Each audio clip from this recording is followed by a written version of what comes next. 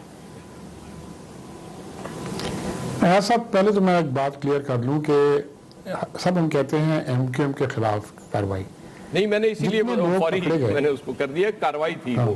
ظاہر کہ M Q M کے لوگ اس میں پکڑے گئے, باقی لوگوں کے پکڑے گئے, باقی پارٹیز کے بھی, لیکن ایم کیو ایم کے زیادہ تر پکڑے گئے. اب دیکھیں ایم کیو ایم ان کو اون اپ تو کریں, وہ جتنے بھی ٹارگٹ کلرز تھے, کنفیس ٹارگٹ کلرز تھے اور کنوکٹڈ مرڈرز تھے جو 9/0 میں پکڑے گئے تھے, ایم کیو ایم کو چاہتا ہے ان کو اون اپ کر دینا.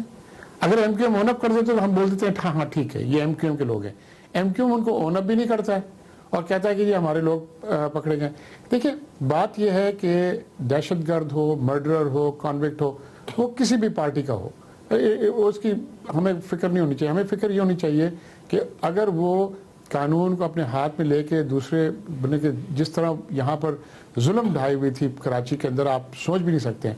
تو اگر وہ جو ٹارگٹ کلنگ وغیرہ کے اندر لوگ پکڑے گئے ہیں تو, اور وہ اگر پکڑے گئے ہیں تو اگر وہ اور پکڑے گئے تینوں پارٹی کے پکڑے گئے ہیں, یہ نہیں کہہ سکتا کوئی کہ نہیں. ہاں تعداد میں کیونکہ ایم کیو ایم کی تعداد یہاں زیادہ تھی, ان کی ڈومیننس یہاں پر زیادہ ہے اور ان کی ووٹ بینک ہے یہاں پر, یہ بھی نہیں آپ کہہ سکتے. تو وہ نیچرلی ان کو تکلیف ہوا ہے. اور فائدہ ایکچولی آپ دیکھیں تو اس میں پی پی پی نے بڑا کلیورلی انہوں نے یہ کیا کہ اس کا توڑنا ہے تو اسی طرح ان کو توڑو, اور وہ پیچھے ہٹ گئے. پی پی پی پر جب آئی, جب شروع ہو گیا لیاری میں, عزیر بلوچ ادھر پکڑا گیا, ذوالفقار مرزا یہاں سے بات کرنے شروع کیا, پھر پی پی کو, پھر ڈاکٹر عاصم جب پکڑا گیا, اب یہ اس کے پی پی کو تکلیف آئی.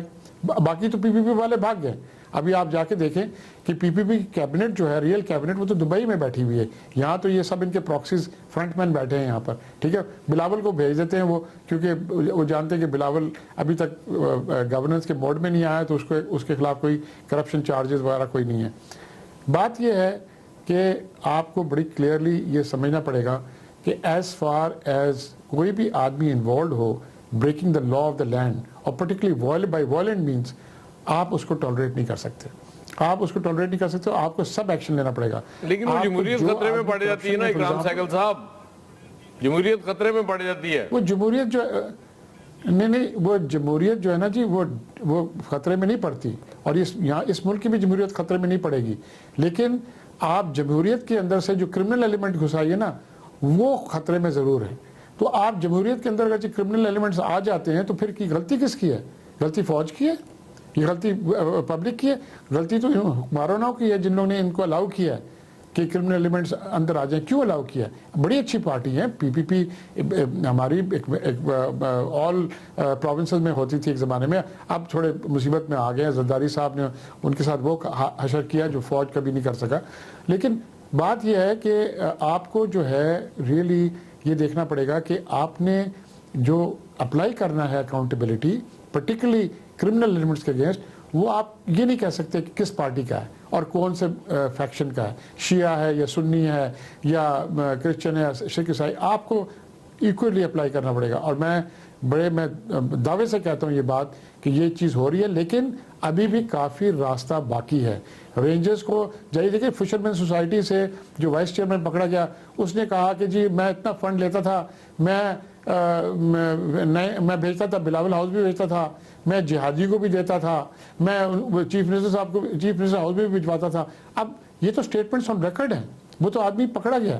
تو آپ آگے کارروائی کیوں نہیں کرتے؟ ٹھیک ہے نا. تو میں یہ آپ سے کہتا ہوں کہ دیکھیں آپ کچھ بھی کر لیں, سب سے بڑی بات آپ کو یہ ہے کہ to uphold the rule of law, آپ نے جو لوگ جن کا کام ہے, جن کی ذمہ داری ہے to uphold the rule of law, they must subject them self to accountability. اگر وہ اپنے کو نہیں سمجھتے کہ جہاں جب ان پر اگر تنقید آ رہا ہے, ان کے اوپر کچھ پراپر آ جائے تو وہ پھر شور مچانا شروع کر دیتے ہیں کہ جس طرح آپ نے کہا ڈیموکریسی, جمہوریت جو ہے یہ مصیبت میں ہے. ٹھیک ہے جی, پرابلم یہ ہے یہاں پر جمہوریت ہے اور جمہوریت رہے گی, اور میں سمجھتا ہوں کہ اس کے اندر فوج کو بہت موقع ملے ہیں, بہت اپرچونیٹیز ملے ہیں, بٹ فوج نے بڑے بولتے ہیں کہ بڑے سینس آف ڈیوٹی سے اپنا کام کیا ہے اور ایڈوائز کرتے رہے. اور یہ بھی ویک گورننس کی ایڈوائز تھی, ایک ایڈوائز بھی آپ سمجھے آبزرویشن تھی. آپ اور میں جانتے ہیں کہ اس ملک میں ویک گورننس ہے, آپ اس کو ٹھیک کریں. آپ ٹھیک کیوں نہیں کرتے؟ ٹھیک ہے, آپ لوگوں نے الیکٹرل ریفارمز جس کی آپ بات کرتے ہیں وہ تو سال پہلے پرومس کیا گیا تھا 45 دن میں ہم الیکٹرل ریفارمز کر لیں گے. آپ نے سنا اس کے بعد کمیٹی بیٹھی ہے سال پہلے جو ساکھ ڈار صاحب نے اس کے بعد عمران خان صاحب بھی بیٹھ گئے تو کمیٹی نے کیوں بیٹھنا تھا پھر سہگل صاحب؟ جی عمران خان ڈسٹریکٹ ہو گئے تھے نا جی, اب کیا کر سکتے ہیں ہم دونوں. ٹھیک ہے نا, تو بات یہ ہے کہ آپ اگر ہاں تو بات یہ ہے نا کہ آپ نے ریئلی اگر آپ نے ایک کام کرنا ہے, اور میں بائی دا وے میں اسی نہیں کہتا کہ گورنمنٹ نے, کچھ لوگوں نے فار ایگزامپل میں یہ ضرور کہوں گا کہ فیڈرل انٹیریئر منسٹر چودھری نثار علی خان نے کافی کچھ کام کیا ہے, اور موسٹلی جو انہیں پرومس کیا ہے وہ انہیں کر کے دکھایا ہے. لیکن ان کی بھی کچھ مجبوریاں ہیں, ان کی بھی پولیٹیکل کمپلشنز ہیں, ان کے بھی پولیٹیکل باسز ہیں, ان کے بھی پولیٹیکل بولتے ہیں نا ایسوسیٹس ہیں جو ان کا کام کو پسند نہیں کرتے آبویسلی, تو نیچرلی ان کو دشواریاں دیتے ہیں. سب سے بڑی دشواری تو فنڈنگ کی ہے. جو اگر ساکھ ڈار صاحب فنڈ نہ ریلیز کریں نیکٹا کے لیے اور نیشنل ایکشن پلان کے لیے, اور وہ فنڈ چلی جائے میٹرو میں, تو پھر آپ کیا کر سکتے ہیں؟ سہگل صاحب, اب آپ ساکھ ڈار صاحب دیکھیں نا, وہ فنڈز ادھر دیں یا معیشت کو مضبوط کریں, وہ بھی تو بیچارے پھنسے ہوئے ہیں نا. معیشت تو مضبوط ہوگی میٹرو سے, موٹر ویز سے مضبوط ہوگی, فوج کو دینے سے تھوڑی مضبوط ہوگی. اب دیکھیں نا, بات یہ ہے کہ اسحاق ڈار صاحب ایک منجے ہوئے فائنینشیل اکاؤنٹنٹ ہیں, اور وہ پہلے بھی فائنانس منسٹر رہ چکے ہیں اس ملک کے, تو یہ پہلی دفعہ نہیں ہے, اور ان کو پتہ ہے کیا ہے. تو میں سمجھتا ہوں کہ خالی جگلنگ آف اکاؤنٹ سے نہیں ہوگا. آئی تھنک ان کو بھی ابھی ہوگی کہ بھائی ہم نے اگر آپ نے اگر سامنے ایبسلوٹ اگرچہ آپ نے ریئلی آپ نے اکانومی کو آپ نے سسٹین کرنا ہے اور اس کو ٹرن اراؤنڈ کرنا ہے, تو آپ کو کچھ ٹھوس مقدمے کرنے پڑے گا. آپ میں ایک بات بتاتا ہوں, فار ایگزامپل چھوٹی سی بات ہے, آپ نے سنا ہوگا خنانی اور کالیا کے بارے. ٹھیک ہے جی, یہاں سے کورٹس نے ان کو فری کر دیا, آج ان کو پکڑ لیا وہاں پر یو ایس اے میں. ٹھیک ہے جی, اس کی وجہ سے منی چینجرز جو ہیں یہاں پر سخت مصیبت میں ہیں, یہاں پر اور لوگ مصیبت میں ہیں کہ وہ اب نام لے گا لوگوں کی. ٹھیک ہے نا جی, اب یو ایس اے کے لاء میں تو پکڑ لیا اسے, اور ان لوگوں نے سیلڈ انڈکٹمنٹ دیا. آپ کو پتہ ہے جب وہ سیلڈ انڈکٹمنٹ دیتے ہیں, اس کے معنی کہ چارجز 12 یا 15 چارجز ہوتے ہیں, اس کو سیل کر دیتے ہیں گرینڈ جوری کے لیے. اس کے معنی ان کو ٹھوس ثبوت ہوتا ہے تو سیلڈ انڈکٹمنٹ دیتے ہیں. سیلڈ انڈکٹمنٹ اس طرح نہیں دیتے. تو آبویسلی نیچرلی اب وہ کوشش میں یہی ہوگا, کلانی صاحب میں کوشش میں ہوں گے کہ کسی نہ کسی طرح چھوٹے تو اپروور بن جائے. اس اپروور بننے کے خاطر یہاں پر لوگ پر تنقید ہوگی. یہاں سے جو فنڈز گئے ہیں ہائیڈ پارک کے ارد گرد فلیٹ خریدنے کے لیے, اپارٹمنٹ خریدنے کے لیے, یہاں سے جو فنڈز گئے ہیں نیو یارک میں لمبے لمبے اپارٹمنٹ خریدنے کے لیے, وہ کدھر سے گئے ہیں؟ منی لانڈرنگ کے تھرو گئے ہیں نا جی. جی بالکل صحیح ہے, ہم دعا کریں گے کہ ان کے منہ کھولنے سے جمہوریت کمزور نہ ہو, جمہوریت ہماری چلتی رہے. ایاز صاحب ہمیں بریک کے بعد گفتگو کے سلسلے کو آگے بڑھائیں گے. اگر آرمی چیف کے دورے سے پاک چین اقتصادی راہداری کی جو منصوبہ ہے اس کا راہ ہموار ہوتا ہے, تو پھر کسی بھی ملک کا وہ دورہ کریں تو اعتراض کیوں؟ اسی پر بات, لیکن اس بریک کے بعد.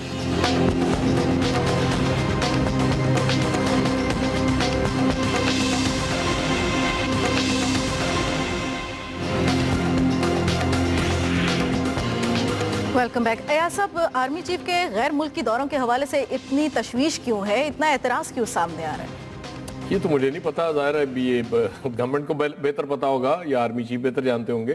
لیکن میں اسی بات پہ نا سہگل صاحب کی طرف جانا چاہوں گا.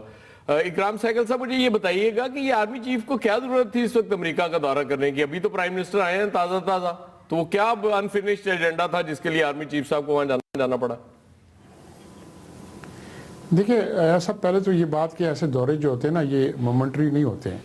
یہ بہت کم ایسے دورے ہوتے ہیں جو سڈنلی ہوتے ہیں, یہ بڑے ویل پلانڈ ہوتا ہے. یہ دورہ کوئی 5-6 مہینے پہلے پلان کیا گیا تھا اور جولائی میں اس کو فائنلائز کیا گیا تھا, اس کی ڈیٹس اور وغیرہ وغیرہ. اور یہ دورہ محدود تھا ان کی سیکورٹی اسٹیبلشمنٹ پینٹاگن میں زیادہ تر وغیرہ وغیرہ. تو اب بات یہ ہے کہ 2-3 چیزیں ہیں. وہ یہ ہے کہ امریکہ ضرور جانتی ہے کہ یہاں کی سیکورٹی اسٹیبلشمنٹ جو ہے وہ ڈیفینیٹلی انفلوئنس کرتی ہے جو تھنکنگ ہے پاکستان کی فارن پالیسی. تو جب آپ کی پولیٹیکل لیڈر جو ہیں اور بڑے پاپولر پولیٹیکل لیڈر ہیں, یہ میں نہیں کہتا نواز شریف صاحب, لیکن اور اس وجہ سے وہ پرائم منسٹر بھی ہیں آج پاکستان کے, وہاں پر گئے تو ان پر بڑا پریشر تھا. آپ نے دیکھا ہوگا نیوکلیئر کے معاملے پر, کیونکہ اس وقت کیونکہ ایران کے ساتھ انہوں نے معاہدہ کر لیا تھا, انہوں نے بولا اس مومنٹم کو لیتے جاؤ, اور ایک ڈاکٹر پیٹر لوائے ہیں, انہوں نے بولا یہ مومنٹم کو لیتے جاؤ اور ساتھ ہی ساتھ ان کا بھی کر لو. انفیکٹ آپ نے ایک بڑی اچھی ایک وہ تھی آرٹیکل جو ایمبیسڈر پرانے تھے منیر اکرم نے لکھا تھا, ان نے لکھا تھا کہ جان کیری نے ٹیبل کو دبا کے یہ کہا کہ Nawaz you will have to do this, you have to do this. But میں داد دیتا ہوں پرائم منسٹر کو کہ وہ اس پریشر میں نہیں آئے, اور کیونکہ دیکھیں ہماری اور ہمیں اگرچہ انڈیا کے ساتھ ٹریٹ نہیں کرتے ہیں ایکولی آن نیوکلیئر پرولیفریشن کے معاملے میں, تو پھر ہمارے لیے بڑی پرابلم ہے. اور ہماری اگر آپ مجھے تھوڑا سا ٹائم دے, میں آپ کو تھوڑا سا وضاحت کر دوں کہ پرابلم کیا ہے. پرابلم امریکہ کو یہ ہے ہماری ٹیکٹیکل نیوکلیئر ویپنز کے ساتھ. ہماری ٹیکٹیکل نیوکلیئر ویپنز یہ ہے, اور ہماری ٹیکٹیکل نیوکلیئر ویپنز کیوں ہوئی؟ ہماری ٹیکٹیکل نیوکلیئر یہ ہوئی جب انڈیا نے اپنا کولڈ سٹارٹ تھیوری کیا کہ بھئی ہم 10 بریگیڈز کو بھیجیں گے اور پاکستان کی ٹیریٹری سیز کر لیں گے without notice, without declaration of war وغیرہ وغیرہ. تو ہم نے اس کے کاؤنٹر کرنے کے لیے ہم نے tactical nuclear weapons in some numbers develop کیے, کیونکہ ہمارے پاس نہ ڈیپتھ ہے نہ ہمارے پاس نمبرز ہیں. ہمیں جگہ جگہ پر 4 to 5 ان کو ایڈوانٹیج ہے, both in fire power and in numerical strength. تو امریکہ کو اس میں یہ ہے کہ انڈیا نے آگے لگایا ہوا کہ ٹیکٹیکل نیوکلیئر ویپنز ہٹائیں. امریکہ کو ہم نے کہا کہ بھائی tactical nuclear weapons is only India specific. اگر ہمیں کوئی اگرچہ انڈیا اٹیک کرتا ہے تب استعمال ہوں گے, ٹھیک ہے نا, اس میں تو. اور آپ کو کس کا, اور انفیکٹ کوئی بھی ملک آپ بتا دیں کہ سری لنکا کو ہمارے نیوکلیئر سے پرابلم ہے, ایران کو ہمیں نیوکلیئر سے پرابلم ہے, افغانستان جو آئے دن ہمیں برا بلا بولتا ہے اس کو ہمارے نیوکلیئر پرابلمز ہیں, نیپال کو پرابلم ہے یا بنگلہ دیش کو یا چین کو, کسی کو نہیں, سوائے نیوکلیئر پرابلم ہے انڈیا کو. انڈیا کی نیوکلیئر ویپنز کافی ہیں, ان کے ان کی ہے. ابھی جو پیرٹی ہے انڈیا اور ہماری پیرٹی آتی ہے, پرابلم آتا ہے فرسٹ اسٹرائک سیکنڈ اسٹرائک کا. ہم اپنے نیوکلیئر ہمارے ویپنز اگر زیادہ نہ ہوں, کیونکہ انڈیا کی بہت لارج فورس ہے, تو ہمیں ان کو کاؤنٹر کرنے کے لیے, ہمیں ان کی فرسٹ اسٹرائک کیپبلٹی کو ختم کرنے کے لیے ہمیں اتنی لارج کریٹ کرنا پڑے گا. ان کے جو نیوکلیئر میسائلز ہیں وہ نیوکلیئر ٹپ میسائلز ہیں, وہ انڈمان آئلینڈ تک ہیں, انڈمان آئلینڈ تک. تو نیچرلی وہ کرنے کے لیے اس کی وجہ سے پاکستان پر پریشر آ رہا ہے. دوسرا پریشر یہ ہے وہ ڈوم اور منترا. اب وہ کچھ کہہ نہیں سکتے, اس لیے نہیں کہہ سکتے کیونکہ پاکستان آرمی نے یہ ثابت کر دیا کہ انہوں نے جو انہیں کارروائی کرنا تھا سوات میں فاٹا میں انہیں سکسیسفلی کیا ہے, اور اب وہ انورٹ ٹرن کر گئے ہیں انٹو دا سٹیز. تو نیچرلی جو ان کا وہ تھا کہ اب پاکستان ان کو بول رہا ہے کہ اگر ٹیررسٹ بھاگ کے جا رہے ہیں اکراس دا بارڈر تو آپ لوگ کچھ کریں نا. افغان آرمی کیوں بیٹھی وہاں پر, یو ایس کے جو فوج ہے وہ کیوں بیٹھی ہے, آپ کے پاس ہیلی کاپٹرز ہیں, آپ کے پاس ایئر فورس ہے. ریشو جو ہے ان کا 15:1 ہے ابھی یو ایس کا, 15 ہیلی کاپٹرز to 1 ہیلی کاپٹر ان پاکستان. تو آبویسلی اب پاکستان ان کو یہ جو بات ہے اب یعنی کہ ریئلائزیشن آ گئی ہے یونائٹڈ اسٹیٹس میں کہ یہ ویکیوم جو ہے یہ پاکستان آرم فورسز فل کر سکتی ہے اور کوئی نہیں فل کر سکتا, اور آپ نہیں ایکسپیکٹ کر سکتے. تو ان کا ضرور یہ تھا کہ سیکورٹی اسٹیبلش بات کریں دونوں معاملے پر, کہ نیوکلیئر کی جو معاملہ ہے اس پر ہمارا ضرور اسی پوائنٹ پہ میرے ذہن میں یہ آتا ہے کہ کہیں ایسا تو نہیں ہوا کہ جب آپ کی پولیٹیکل لیڈرشپ وہاں گئی تھی اور مذاکرات میں جو کچھ چیزیں تو ظاہر آ جاتی ہیں سامنے, کچھ نہیں بھی آتی, تو کہیں کچھ معاملات پہ ایسی بات کی گئی ہو یو ایس ایڈمنسٹریشن کے ساتھ کہ دیکھیں جی ہم تو یہ کرنا چاہتے ہیں, ملٹری اسٹیبلشمنٹ نہیں مان رہی, ہم کیا کریں, کچھ ایسا پاسبل ہے کہ ہوا ہو؟